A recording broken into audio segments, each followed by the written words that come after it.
Hey, what's up everyone? This is Anthony from Anthony's Customs, and for this review we are looking at the Blue Leo from the Robot Damashii Robot Spirits line. This is a Bandai Collector Shop exclusive, and we will also be looking at the part set to go with him, the Leo Option Set 3, also an exclusive. Now I haven't even taken this guy out of the package yet, so bear with me as we go through this review.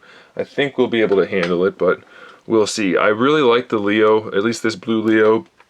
I'm not a huge fan of the Leo design itself. I mean, it's fine, but I like the Blue Leo because it's made out of this kind of a matte blue, kind of a cobalt blue, and it looks really cool. And it's got some nice weight to it, even though it's a smaller figure. He only stands 5 inches tall to the top of his head, which is fine. I'm not saying that's bad. It's just a smaller figure, so it's worth noting.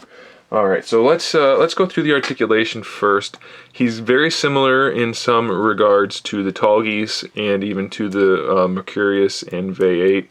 I don't remember the order in which things were built. I know the Tall Geese was the first Gundam, but maybe the Mobile Suit Leo came first. I don't remember. So whatever, that's not really that important. Head articulation, as you might guess, not too much going on there. Shoulder articulation, we have the vertical rocker in the chest, and then we have the same shoulders as the other guys that I mentioned already. Then these things can go up and down. I think they stay sideways if memory serves for the most part. He does have a hard point there to connect stuff, and I'll show you that in a little bit. We have a bicep swivel, a single jointed elbow, really good range of motion though. And then for the wrist, we have a double ball peg. So that's pretty good so far. Same torso as Tall Geese, I believe. We have an ab crunch. It kind of just hinges forward on that upper half. Doesn't really give you a whole lot, but it does help. Then the lower ball peg joint gives you the rest of the side to side, forward, back, all of that rotation. Works no problem. Not so stiff as the two-pack guys, so that's pretty nice. We have the individual flaps, if I can get them to come up.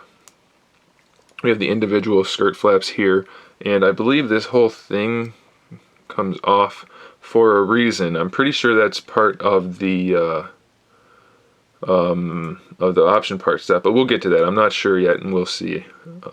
If I do say anything wrong, by the way, please correct me. I don't mind being corrected as long as you actually know what you're talking about and don't give people false information like I might be.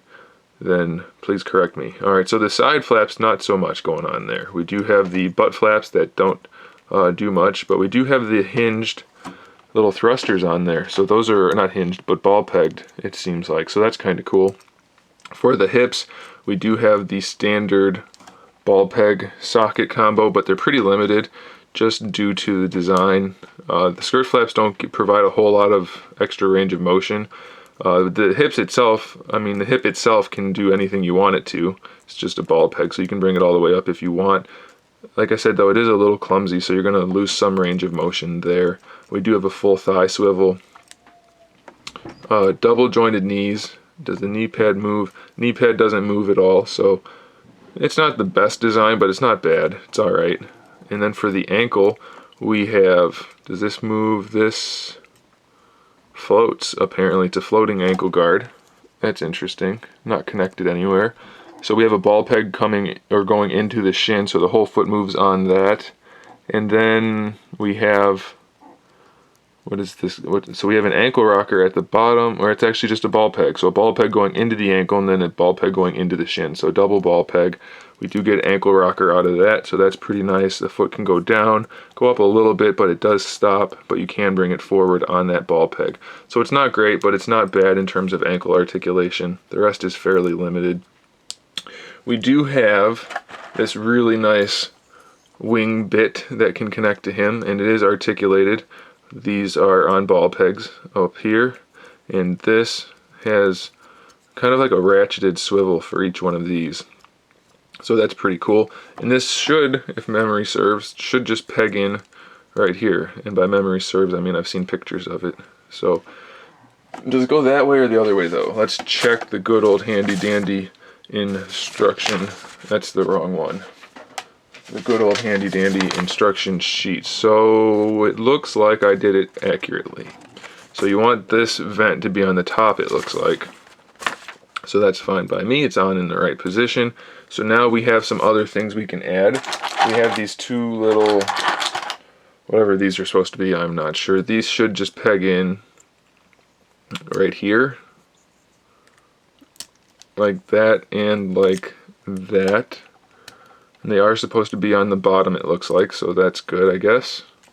So those peg in there. These are the darker blue. We have the two different blues, which is kind of nice. Mostly all the same blue for the main figure, but we do have the darker blues on these parts, so that's kind of cool. I mean, even though he's all one color, it works for him. I don't mind it, so I guess that's a good thing. What else do we have? So we have something here. I guess this piece, not I guess, according to the instructions, this piece pegs into that hard point. I'm gonna figure out why in a minute, but we're gonna go ahead and put it in because the instructions have it there. And then it says the gun goes in there too. So I guess the gun is meant to connect to his shoulders. I really don't remember if they ever did this in the show. A lot of the Robot Damashii hardpoint stuff I don't believe to be accurate, and I could be wrong about that, but his gun can go in there. And the gun is actually really well done. It's a few different colors. Nice sculpt. It looks pretty cool. So there's that. Then we have a hardpoint down here on his hip, and we have some canister thingies. Looks like thrusters, maybe guns, I'm not sure. I think thrusters. And those peg in there, and I assume the other ones do the same thing on the other side.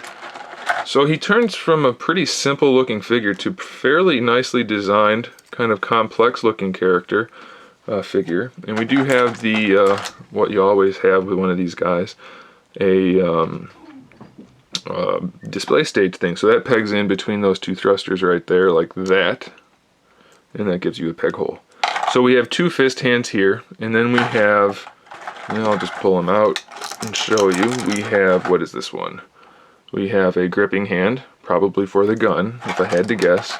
We have another gripping hand, probably for the gun, if I had to guess.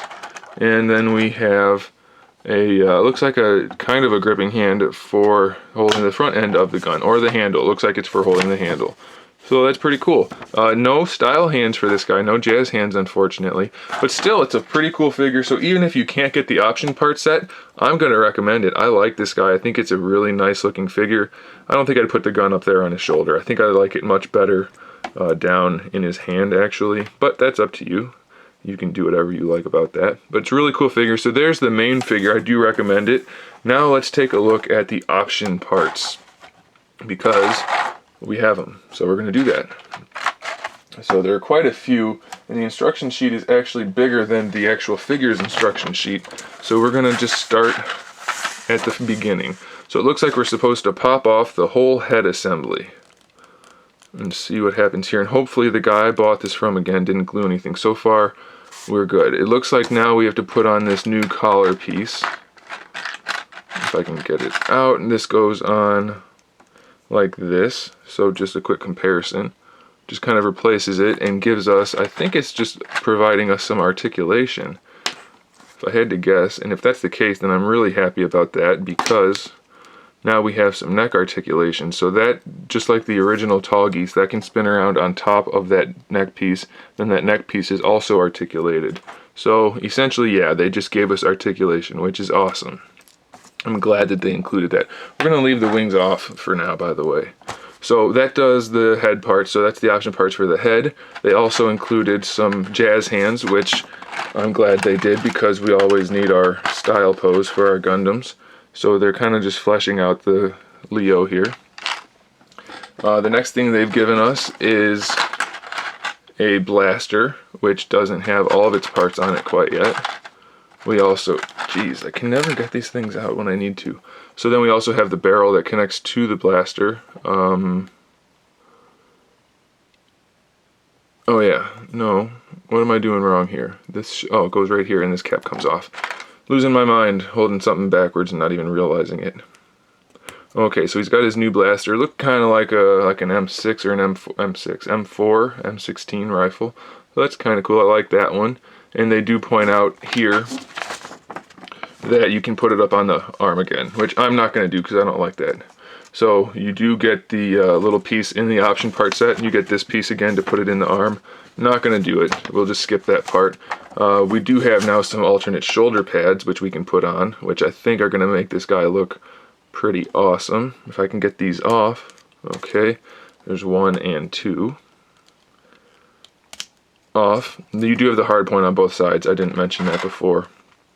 So now we have these really buffed shoulder pads. A little tricky to get them on, it looks like, but once you do, I think it'll pay off.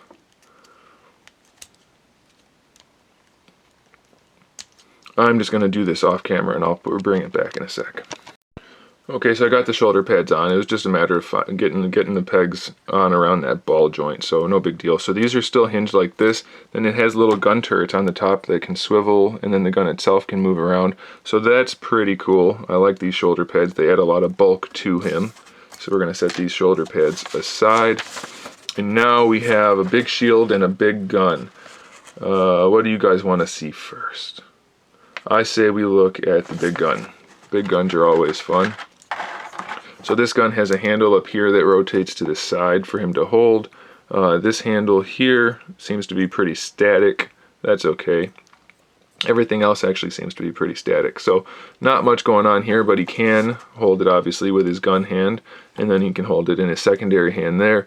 We have a piece. Looks like we're supposed to have a piece here. It is this one. No.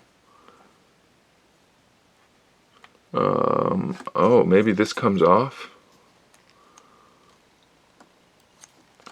I'm not sure here. See, I'm looking at this, and that looks like the shoulder comes off, and then this gun sits in place right there. So I'm gonna check that off camera also. So I don't know what's going on because this piece isn't in my option parts set, and there's no empty spaces on the tray, so I don't know where this piece is supposed to come from. It's not inside this shoulder joint. That does come off and you only get this. So I'm not sure what this is. I'll probably put a note or something in the video when I publish it so you guys can know what that is. But if anybody knows what's going on here, just let me know, because I don't. So then the last thing to look at is the shield, which comes with this piece. And this pegs in like this, and then that can go in place of the shoulder. So the shoulder just pulls off and that clips on. And he has 2 beam saber handles in here, which come with beam sabers. So that's pretty cool. Like I said, I'm not missing any parts. So I'm really kind of frustrated that I don't know what to do with this gun. Maybe it comes with something else. See, it says here, it says robot, which is the robot Damashii. I'm pretty sure that's what they're getting at there. So maybe it comes with another figure, a different Leo. I don't know. That's maybe not. I don't know. I don't have that part anywhere. I'm going to go ahead and fill the tray back up real quick so you guys can see. And maybe you can help me, tell me what I'm missing or something like that. So these are a total pain to do, but they do come on and off like that. So we'll put that back in there. We'll do this one too. It's really frustrating that I don't know what to do about that gun, even though I have the instructions and everything too. So that's in there. Let's put the head back in there. The collar piece, everything's going back in. So as you can see, completely full tray, not missing anything. But I'm missing something, so please let me know. If you know anything about this, please let me know if I don't figure it out before the video. So anyway, there it is. That's the blue Leo exclusive with the exclusive option part set. It is a really cool figure. I don't know what the deal is with that part, but other than that, it's definitely worth getting. The option part set makes him even cooler because he's got those big shoulder pads and the shield and the beam sabers, extra hands, posable head, all of that good stuff. These things suck putting back on. But there it is, guys. So thanks for watching. Stay tuned for more figure reviews, custom figures, and other good stuff. And in the meantime, screw it. Keep collecting.